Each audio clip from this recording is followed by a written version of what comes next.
నేడు పశ్చిమ గోదావరి జిల్లా తాడేపల్లిగూడెంలో టీడీపీ జనసేన ఉమ్మడి బహిరంగ సభ నిర్వహిస్తున్నారు ఆ పార్టీ అధినేతలు. జెండా పేరుతో నిర్వహిస్తున్న ఈ సభలో చంద్రబాబు, పవన్తో పాటు టీడీపీ జనసేన ముఖ్య నేతలు హాజరవుతున్నారు. ఇరు పార్టీల శ్రేణులను ఎన్నికలకు సిద్ధం చేసేలా దిశానిర్దేశం చేయనున్నారు అధినేతలు. ఇది ఎన్నికల ప్రచారంలో తొలి ఉమ్మడి బహిరంగ సభ. తాడేపల్లిగూడెం తణుకు వెళ్లే బైపాస్ పక్కన 26 ఎకరాల గ్రౌండ్లో సభ నిర్వహించేందుకు ఏర్పాట్లు చేశారు.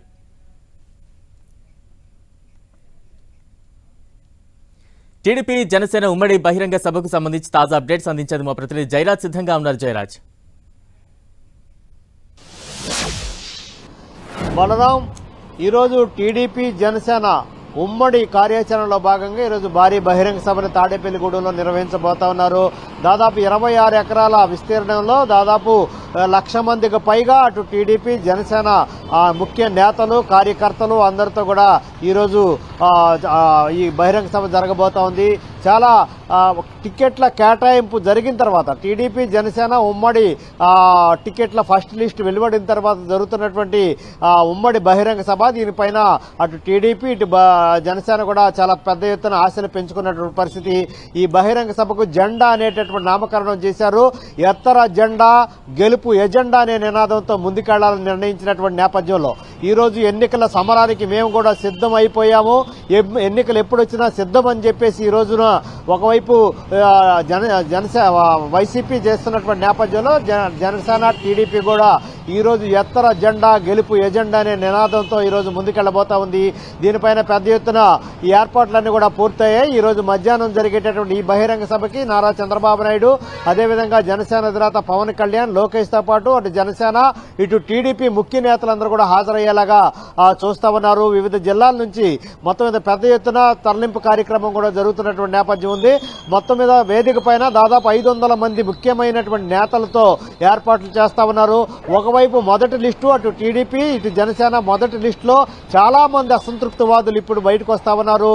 చంద్రబాబు నాయుడు ఇంటి దగ్గర కూడా ఆందోళన కార్యక్రమాలు కొనసాగుతూ ఉన్నారు. ఒకవైపు బుజ్జగింపు చర్యలు చేపడుతున్నప్పుడు కూడా ఎక్కడ కూడా కొంతమంది నేతలు తగ్గే పరిస్థితి లేదు.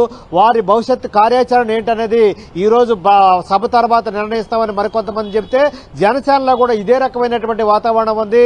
తాడేపల్లిగూడెం సమీపంలో కూడా నాదెళ్ల మనోహర్కి నిరసన సెగ నిన్నగాక మొన్న కూడా వెలువడినటువంటి పరిస్థితి ఉంది. వివిధ ప్రాంతాల్లో అటు జనసేన ఇటు టీడీపీ మొదటి లిస్టులో ఆశావాహులు చాలా మంది టికెట్లు రాకపోవడం వాళ్ళందరూ కూడా నిరసన కార్యక్రమాలు చేస్తున్నారు. సాక్షాత్తు మాజీ ముఖ్యమంత్రి చంద్రబాబు నాయుడు ఇంటి దగ్గర కూడా వేరు వేరు ప్రాంతాల నుంచి వచ్చినటువంటి నేతలు తమకు టికెట్ దక్కలేదని చెప్పేసి నిరసన కార్యక్రమాలు చేసినటువంటి నేపథ్యం ఉంది. ఇలాంటి పరిస్థితులు వారందరూ కూడా రాత్రి వరకు కూడా బుజ్జగింపు చర్యలు చేపడతా ఉన్నారు. అయితే సెకండ్ లిస్టులో వారి పేర్లు ఉండేలాగా చూసుకోవడానికి, వారి ఉనికిని చాటుకోవడానికి ఆయా నియోజకవర్గాలు ఆయా జిల్లాలో ఉన్న తమ ప్రాబల్యాన్ని చాటుకోవడం కోసం ఈ కార్యక్రమాలు చేపడతా ఉన్నారు. ఈ రోజు జరుగుతున్నటువంటి తాడేపల్లిగూడెం జరుగుతున్నటువంటి ఉమ్మడి ఈ బహిరంగ సభకు కూడా వారి బలాన్ని చూపించడం కోసం పెద్ద ఎత్తున కార్యకర్తల్ని అనుచరుల్ని తరలించేటటువంటి కార్యక్రమాన్ని చేపడతారు. తమకు టికెట్ ఇవ్వకపోతే ఆయా నియోజకవర్గాల్లో ఆయా జిల్లాల్లో తమ ప్రభావం ఎలా ఉంటుందో నిరూపించుకోవడానికి కూడా ఈ రోజు జరిగేటటువంటి ఉమ్మడి బహిరంగ సభని వేదికగా చేసుకోవడానికి కొంతమంది నాయకులు సిద్ధమవుతున్నటువంటి నేపథ్యం ఉంది. ఈ బహిరంగ సభలో రాబోయే రోజుల్లో ఏ విధమైనటువంటి ఇప్పటికే జనసేన టీడీపీ నాయకులు జిల్లాల పర్యటన చేసినటువంటి నేపథ్యం ఉంది. ఆ పరిస్థితుల్లో అక్కడ ఇచ్చినటువంటి హామీలు, అక్కడ ఉన్నటువంటి పరిస్థితులు, స్థానికంగా ఉన్నటువంటి నేపథ్యం అన్ని కూడా వివరించినటువంటి పరిస్థితి. కానీ ఈ రోజు జరుగుతున్నటువంటి ఉమ్మడి బహిరంగ సభకి చాలా అత్యంత ప్రాధాన్యత ఉంది. వారు పొందుపరుస్తున్నటువంటి ఎన్నికలు ఇచ్చేటువంటి హామీలు ఏ విధంగా ఇవ్వబోతున్నారు, అదేవిధంగా టీడీపీ జనసేన ఎందుకు పొత్తు పెట్టుకోవాల్సి వచ్చింది, ఇలాంటి పరిస్థితులు టికెట్లు కొంతమంది రాకపోవడానికి కారణాలు ఏంటి, వారందరికి భవిష్యత్తులో ఏ విధమైనటువంటి న్యాయం చేయబోతున్నారని చెప్పేసి ఇటు టీడీపీ అధినేత చంద్రబాబు నాయుడు, మరొక వైపు జనసేన అధినేత పవన్ కళ్యాణ్ కూడా నాయకులకి టికెట్లు ఆశించి భంగపడినటువంటి నాయకులకి వివరించేటటువంటి ప్రయత్నం చేసే అవకాశం ఉంది. దీంతో పాటు రాష్ట్రంలో ఉన్నటువంటి ప్రస్తుతం ఉన్నటువంటి పరిస్థితులు ఏ విధంగా ఉన్నాయో వాటిని ఏ విధంగా పూర్తి స్థాయిలో తీర్చిదిద్దుతాము అనేటటువంటి రాష్ట్ర ప్రజలకు భవిష్యత్ కార్యాచరణ కూడా ఈ రోజు ప్రకటించేటటువంటి అవకాశం ఉంది. Balram, right, thank you Jayaraj.